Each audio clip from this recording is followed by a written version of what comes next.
I think that the youth are going to make a difference. And I don't think that anything that I think right now is not going to happen. So I don't think about much happening. My sense is that we're going to go through something, but we're going to get through it and we're going to be better on the other side. So we can't know what the future will bring. It's outside our scope of imagination. Our imaginations have been adulterated.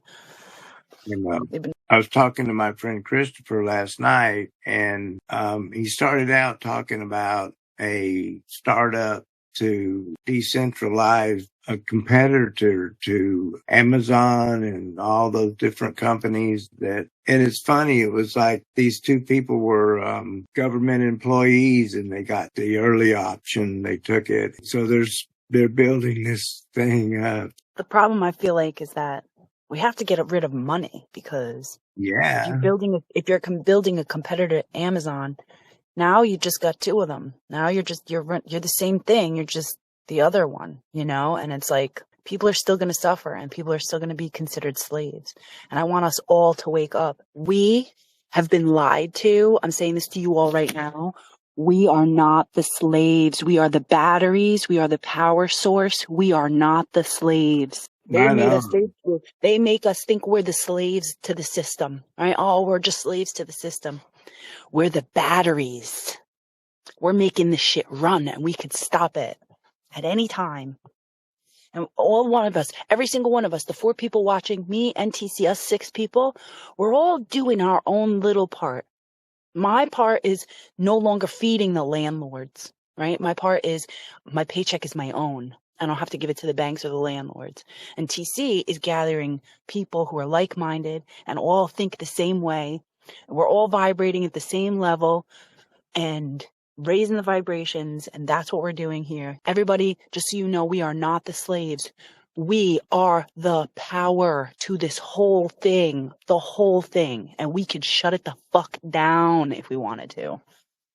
We can make it run if we want to. We just need to know that we have the power. You reminded me, I used to walk into my boss's office and close the door, and I had this attitude, I don't need you, you need me. Without us, it doesn't run. It doesn't run. That was a good feeling of just that confidence of knowing that, you're doing a good job and that's what people need. I used to think in terms of if they didn't give me money, I'd still do this.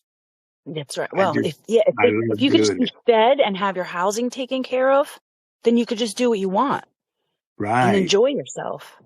Oh, that was what Christopher was talking about, that he said that housing, food, water, clothing, healthcare, education, transportation, electricity, and internet, get it all below $1 a day. And then we're free to do what we want to do. Like I was telling you about this one game that I downloaded. It's a stupid game but I downloaded a game where you're specifically a store owner. You own a store, you stock the shelves, you buy the supplies, you have to ring the people up until you get big enough where you can hire people to ring them up and stock the shelves for you. And then you just have to keep ordering. You have to organize it and change the prices and stuff. And that just proves to you that we human beings are just industrious naturally, like little ants. Like we are creatures that want to work. We want to work so bad that we even make games about work. Right. So, I mean, come on. Honestly, even the lazy guy who's going to sit and play video games all day, it's going to get boring eventually if that's all he could do. And if that's all he wants to do, that's fine, because for every person who just wants to sit and play video games all day long, there's somebody else out there who works twice as hard as a regular person, because that's just who they are. It's called balance. The universe balances itself out. So honestly, it doesn't matter if somebody's lazy. Somebody's getting their passion met by building video games. So, it all goes around. Exactly.